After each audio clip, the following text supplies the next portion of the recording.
පසුගිය වීඩියෝ එකකින් අපි කතා කරා නිවසක් සැලසුම් කිරීමේදී බිම්මහල තමයි තාමත් වටින්නේ වාස්තුවා ජ්‍යොතිෂ විද්‍යානුකූලව සැලකීමේදී ඒ බිම්මහලේ අත්විවරම සැලසුම් කිරීමේදී 11 පොරොන්දම් ගැන හිතන්න අවශ්‍යතාවයක් තියෙනවා කියලා අපි ඔයාලා දැනුවත් කරා. එහෙනම් අද දිනේ අපි තවත් විශේෂ දෙයක් සලකා බලන්න ඕන බිම්මහල සැලසුම් කිරීමේදී. එතෙන්දී අපි ගේ දිගපළල අනුසාරයෙන් වාස්තු විද්‍යාවේ සඳහන් වෙනවා පාද පහක්. නන්දා, භද්‍රා, ඡායා, රිට්ටා, පූර්ණා කියලා. ඉතින් මේකේ සුබ පාද තියෙනවා, අසුබ පාද තියෙනවා. ඉතින් ඔයාලා අතිවාරම් වෙන් කරන්න ඕන මේ සුබ පාද හරහා යන විදියට. නැත්තම් නිවාස හදලා ඉවර වෙලා පදිංචිලා ඉන්නකොට යම් සමගෙදර ගැටලු ඇති වෙනකොට හිතනවා මේ නිවාසේ දෝෂයක් කියලා. ඊළඟ ජ්‍යොතිෂ වේදීන් ගෙන්නනවා, ඒව පරීක්ෂා කරලා බලනවා. එතකොට ගේ නිවසේ මැනුම් ලබා ගන්නකොට පේනවා මේ නරක පාද හරහා ඔයාලගේ කාමර වෙන් වෙලයි කියලා. ඉතින් එදාට මේ කාමර වෙනස් කරන්න බෑ අධික වියදමක් යන හින්දා. ඉතින් ඒකින්ද සැලසුම් මූලික අධීරයේදීම බිම්මහල සැලසුම් කිරීමේදීම මේව ගැන අවධානය යොමු කරන්න ඕනේ. ඒතර සැලසුම් ශිල්පියා මේව දැනුවත් වෙලා ඉන්න ඕන. නමුත් වාස්තුව ජ්‍යොතිෂ විද්‍යානුකූල අවශ්‍ය නැති නිවාස සැලසුම් හා ක්ලයන්ට්ස්ලට මේව ගැන හිතන්න ඕනේ නැහැ. ඔයාලා නිවාස පදිංචි වුණත් මේව ගැන හිතන්න අවශ්‍යතාවයක් නැහැ. එදාට වෙනස් කරගන්න අපහසුතාවයක් තියෙනවා. මේ අවශ්‍යයට බිම්මහල සැලසුම් කිරීමේදී ඒ පාද පහෙන් සුබ පාදවලට තමයි මේ අතිවාරම් මේ ආකාරයට වෙන් වෙන්න අවශ්‍යතාවයක් තියෙනවා. එතකොට නන්දා, භද්‍රා, ඡායා, රිට්ටා, පූර්ණා කියලා තියෙනවා. ඒ අනුසාරයෙන් සැලසුම් කරනකොට අපිට අවශ්‍ය විදියට සමානලාට කාමරවල දිගපළලවල් ගැනීමේ අපහසුතාවයක් තියෙනවා.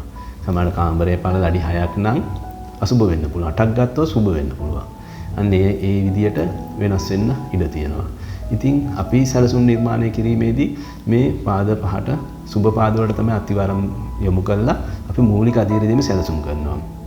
ඉතින් මේව දැනුවත් වෙලා දැනගෙන හදාරවල තියෙනවා ඇත්තටම අපහසුතාවයක් නැහැ. ඔබගිටගේ අවශ්‍යතාවයන්ට ආසන්නව තාමත් පහසුවෙන් ගැනීමේ හැකියාවක් තියෙනවා.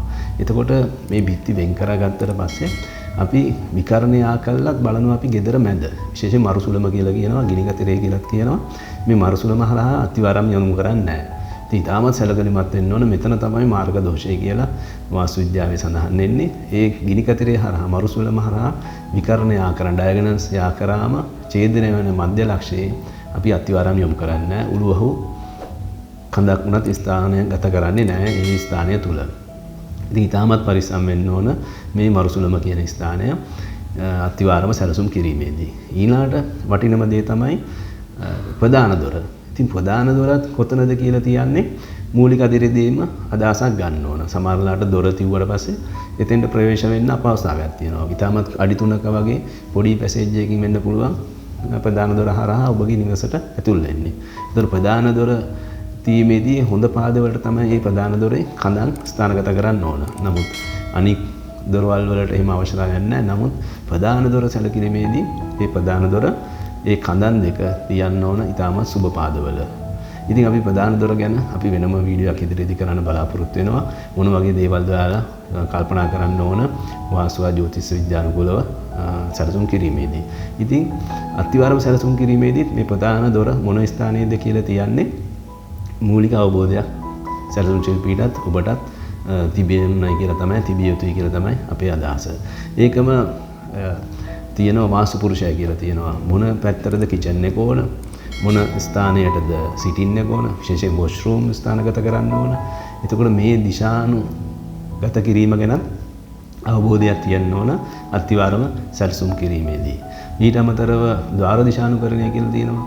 අනික් ප්‍රධාන දොරට අනුරූපීව ඉතුරු දොරවලුත් නිසි දිශානුකූලව ස්ථානගත කිරීම අවශ්‍යතාවයක් තියෙනවා. ඒ දිශාවන් වර්ග 16ක් තියෙනවා. ඒකෙන් 9ක් පමණ සුබ දිශා වෙනවා. තවත් කිහිපයක් අසුබ දිශා වෙනවා. ඉතින් ප්‍රධාන දොරට අමතරව ඉතුරු දොරවල් යෙදීමේදී ඒ සුබ දිශාවලට යොමු වෙන විදියට සැලසුම් කරන්න ඕන. උදාහරණයක් කිව්වොත් විජේ වර්ගයේ නිවසක්.